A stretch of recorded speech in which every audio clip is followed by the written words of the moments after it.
معاملے میں، اور کثرت کے ساتھ آپ دعا کرا کرتے تھے۔ اب حالات اپنے یہاں کیا ہے؟ کیا ہم تم یہ سوچتے ہیں کہ دعا مانگنا جو ہے یہ غریبوں کا شیبہ ہے، امیروں کو دعا مانگنے کی ضرورت نہیں؟ ایسے میں کہ امیروں کو دعا مانگنے کی ضرورت نہیں ہے، غریب لوگ دعا مانگیں یہ ان کے اوپر ہے، کیونکہ ایسا نہیں ہے دوستو کہ امیر دعا نہ مانگے غریب دعا مانگے۔ اللہ رب العزت اس بندے سے بے انتہا خوش ہوتا ہے جو رب سے مانگتا ہے، جو رب سے مانگتا ہے، اور اللہ رب العزت اس کے مال میں اور اس کی عمر میں خیر و برکت کرتا ہے جو اللہ سے مانگتا ہے۔ اللہ نے قرآن میں خود کئی مقامات پر فرمایا کہ میرے بندوں مجھ سے دعا مانگا کرو، اور پیغمبر اسلام صلی اللہ علیہ وسلم نے ارشاد فرمایا کیا مومن کا سب سے بہترین ہتھیار جو اللہ نے دیا ہے وہ دعا ہے۔ سب سے بہترین ہتھیار کیا ہے مومن کو جو اللہ نے عطا فرمایا؟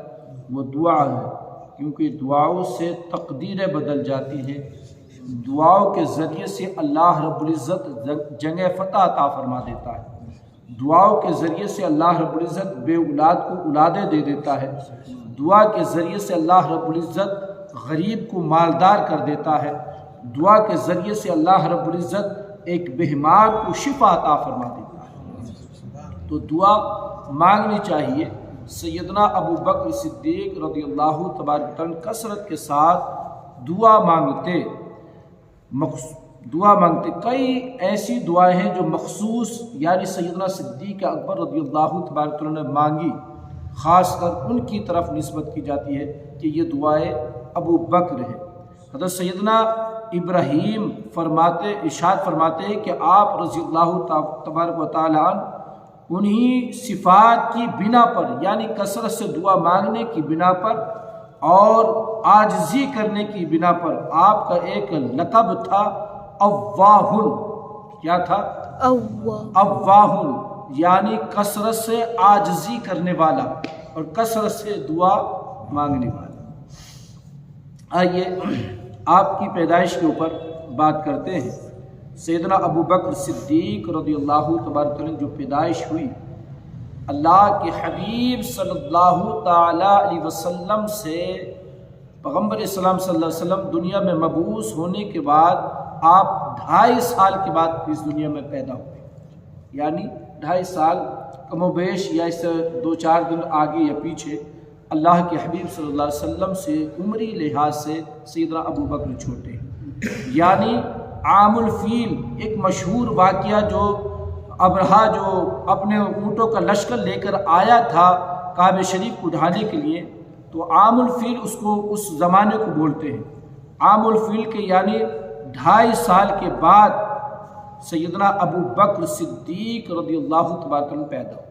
یہ ایک مشہور روایت ہے۔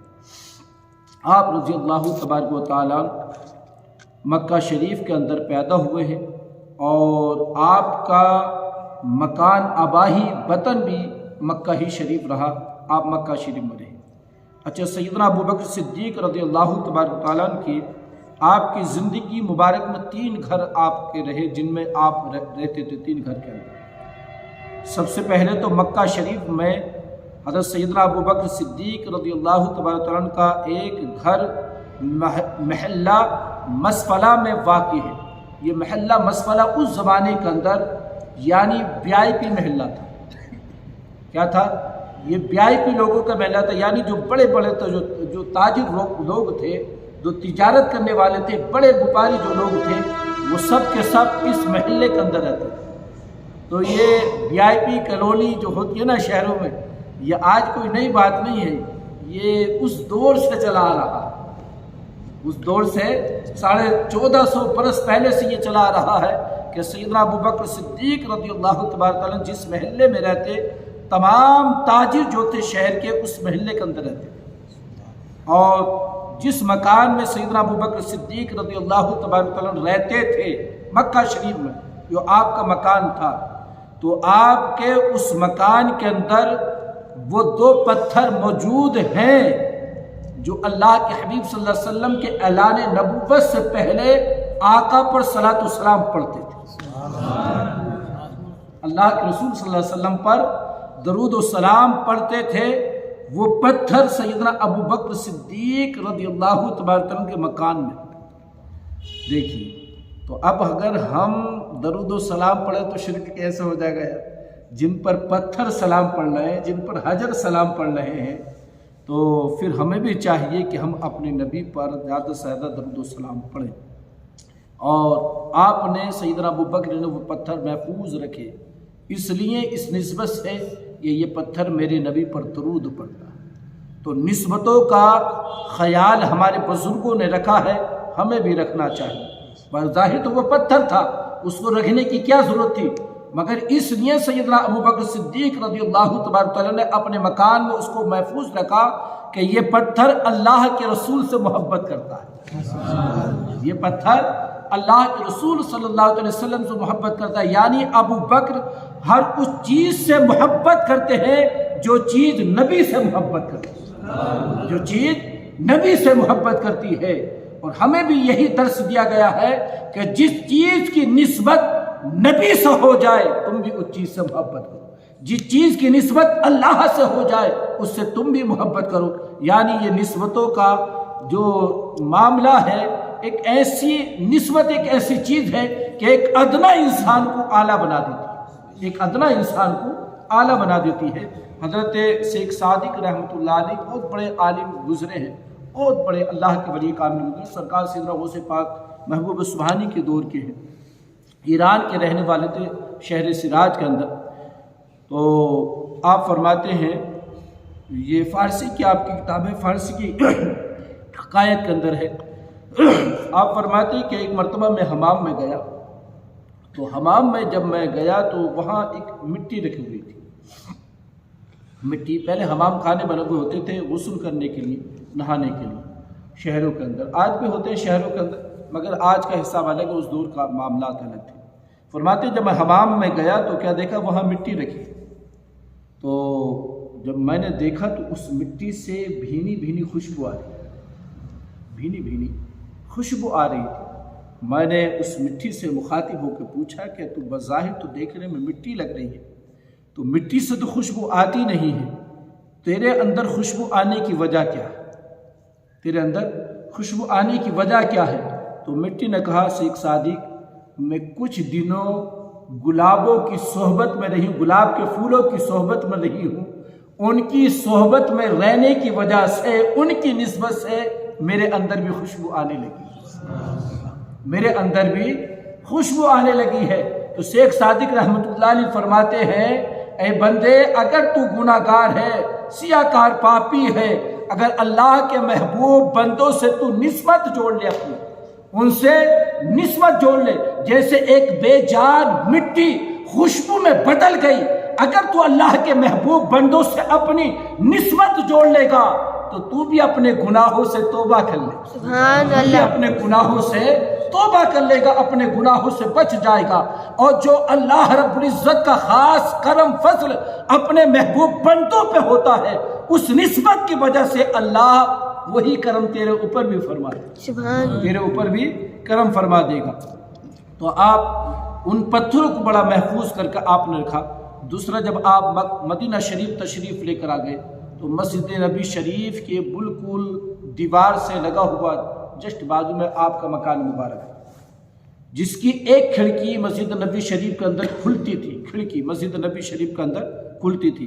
اللہ کے رسول صلی اللہ علیہ وسلم نے اپنے آخری عمر شریف کے اندر، جب آقا علیہ الصلوۃ والسلام کی عمر مبارک آخری طرف اللہ کے رسول یعنی اس دنیا سے وصال ظاہری کرنے کے وقت جب قریب آیا تو اللہ کے رسول صلی اللہ علیہ وسلم نے تمام کھڑکیاں بند کروا دی تھی۔ جن صحابہ کی کھڑکیاں مسجد نبی شریف کی طرف کھلتی تھی، تمام صحابہ کی کھڑکیاں آقا نے بند کرا دی سوائے سیدنا ابو بکر کی۔ فرمایا کہ ابو بکر کی کھڑکی کھلی رہے، باقی تمام کھڑکیوں کو بند کر دیا جائے۔ اب اندازہ لگاؤ کہ سیدنا صدیق اکبر کا مقام کتنا اونچا ہے، کتنی ان کی شان اونچی ہے۔ اللہ اکبر۔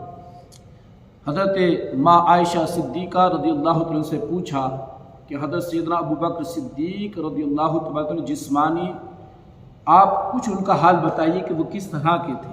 تو آپ فرماتی ہے آپ کا رنگ سفید، جسم کمزور اور رخسار کم گوشت والے تھے، رخسار کم گوشت والے تھے، کمر کی جانب سے تہمند کو مضبوطی سے باندھا کرتے تھے تاکہ وہ نیچے نہ لٹکنے پائے، تہمند نیچے نہیں لٹکانا چاہیے، جیسے لنگی وغیرہ جو ہم باندھتے ہیں تو بہت سارے لوگ پیچھے سے نیچے باندھ کے وہ چلتے ہیں، تو یہ تکبرانہ انداز ہے۔ آقا ارشاد فرماتے جو تہمند کو لٹکائے یا شلوار کو جو نیچے لٹکائے یا پینٹ جو آج کے دور میں ہم پینٹ پہن رہے ہیں وہ نیچے لٹکا کر چلے اور تکبرانہ چال پر جو چلتے ہیں، آقا ارشاد فرماتے اللہ ان پر رحمت کی نظر نہیں فرماتا، اللہ ان پر رحمت کی نظر نہیں فرماتا ہے، اور کل قیامت کے دن اس کو جہنم کا عذاب دیا جائے گا۔ فرماتے مضبوطی کے ساتھ باندھتے، آپ کے چہرے اقدس کی چہرے مبارک کی رگیں اتنے حسین تھے کہ نظر آتی تھی، اتنے حسین تھے کہ چہرے مبارک کی رگیں نظر آتی تھی، اور فرماتی ہے ہتھیلیاں جو ہیں آپ کی ہتھیلیوں کے پیچھے کے جو رگیں ہیں وہ صاف نظر آتی تھی، اتنے حسین و جمیل تھے سیدنا ابو بکر صدیق رضی اللہ تبارک و تعالی۔ حضرت فرماتی ہیں، اور اس روایت کو سرکار سیدنا حضرت انس بن مالک نے بھی روایت کیا ہے، فرماتے ہیں کہ جب اللہ کے حبیب صلی اللہ علیہ وسلم مدینہ تشریف لے کر آئے تو آپ کے ساتھ سیدنا ابو بکر صدیق رضی اللہ تبارک و تعالی ساتھ تشریف لے کر آئے، تو اس وقت عمر شریف آپ کی کافی ہو چکی تھی جب ہجرت کر مکہ سے مدینے کو تشریف لے کر آئے، تو سیدنا حضرت انس فرماتے ہیں کہ آپ کی داڑھی مبارک میں کچھ بال سفید تھے، آپ کی داڑھی مبارک میں ریش مبارک میں کچھ بال سفید تھے، اس لیے سیدنا ابو بکر صدیق ان کو مہندی لگایا کرتے۔ مہندی لگانا، بالوں کو داڑھی کو مہندی لگانا، یہ سیدنا ابو بکر صدیق کی سنت ہے، سیدنا ابو بکر صدیق رضی اللہ تبارک عنہ کی سنت ہے۔ اور ایک روایت میں نے پڑھا تھا جو اپنے چہرے پر مہندی داڑھی کو مہندی لگاتے ہیں جب وہ قبر میں جائیں گے اور فرشتے عذاب کرنے کے لیے آئیں گے تو اللہ فرمائے گا فرشتوں اس کے چہرے پر میرا نور چمک رہا ہے، اس کو چھوڑ دو میں نے بخش دیا، اس کو چھوڑ دو میں نے بخش دیا ہے۔ اچھا، سرکار سیدی اعلی حضرت عظیم البرکت نے اپنی ملفوظات کے اندر ایک واقعہ فرماتے ہیں کہ بچپن کا ایک واقعہ فرماتے ہیں کہ آپ کے والد محترم جب آپ چلنے کے قابل ہو گئے، 3-4 سال کے تھے تو آپ کے والد محترم اپنے بت خانے میں آپ کو لے کر چلے گئے، جہاں بت رکھے ہوئے ہوتے تھے، ایک کمرہ اسپیشل بناتے تھے، اس دور میں بھی اسپیشل ایک کمرہ ہوتا تھا ان کا بتوں کا۔ آج مطلب یہ ہے کہ جیسے ایک دن میں نے پہلے کیا تھا کہ ہم سب کچھ بناتے ہیں مگر اپنے گھر میں عبادت کے لیے کوئی جگہ نہیں بناتے، تو بت خانے میں لے کر چلے گئے سیدنا ابو بکر صدیق کو اور کہا کہ یہ تمہارے خدائیں ہیں، ان سے مانگو، مدد مانگو۔ تو سیدنا ابو بکر صدیق فرماتے کہ میرے والد محترم نے دروازہ بند کر دیا، میں اندر تھا، اب میں بیٹھا ہوا ان بتوں کو دیکھتا رہا، اور دیکھنے کے بعد یہ واقعہ جو ہے اللہ کے رسول صلی اللہ علیہ وسلم کے سامنے سنا ہے، تمام صحابہ بیٹھے ہوئے ہیں، یعنی اللہ نے نبوت کے بعد میں مزید یا تو شاید غالباً ہو سکتا ہے کہ یہ مدینہ شریف میں آپ نے یہ واقعہ سنایا ہو۔ فرماتے کہ میں وہاں پر تھا تو میں اٹھنے کے بعد میرے سامنے ایک بت تھا، میں نے اس بت سے کہا میں بھوکا ہوں مجھے کھانا کھلا۔ کیا کہا؟ میں بھوکا ہوں مجھے کھانا کھلا۔ تو اب وہ کھانا کہاں سے دے سکتا تھا؟ بولی بت بھی کبھی دیتا ہے۔ فرمایا کہ جب میں نے بت سے کہا میں بھوکا ہوں مجھے کھانا کھلا، پھر آپ نے فرمایا کہ میں ننگا ہوں مجھے کپڑے پہنا، میں ننگا ہوں مجھے کپڑے پہنا۔ فرماتے بت کی طرف سے کوئی آواز ہی نہیں آ رہی، نہ بھوکے دیکھ گیا کہ میں بھوکا ہوں تو مجھے کھانا کھلانا، اس کی جب کوئی جواب ہے، یا میں ننگا ہوں مجھے کپڑے پہنانا، اس کا کوئی جواب ہے۔ پھر آپ نے فرمایا کہ میں نے ایک پتھر اٹھایا، اور پتھر اٹھانے کے بعد بت سے کہا میں تجھے پتھر مارتا ہوں اگر تو خدا تو اپنے آپ کو بچا۔ دیکھیے چھوٹی سی عمر میں اللہ نے کیا ذہن آپ کو عطا فرمایا تھا، اللہ نے آپ کو کتنی عقل عطا فرمائی تھی کہ اگر تو خدا ہے تو اپنے آپ کو بچا۔ اللہ آپ فرماتے ہیں کہ میں نے پتھر اٹھا کر بت کے مارا، وہ بت پتھر کی تاب نہ لا سکا، یعنی ٹوٹ کر ٹکڑے ٹکڑے ہو گیا۔ اللہ اکبر۔ فرماتے ہیں کہ جب میرے والد محترم نے یہ حال دیکھا تو بہت غصہ کیا۔ بعض روایت میں آتا ہے کہ آپ کے والد نے چاٹ پہ آپ کے مار دیا۔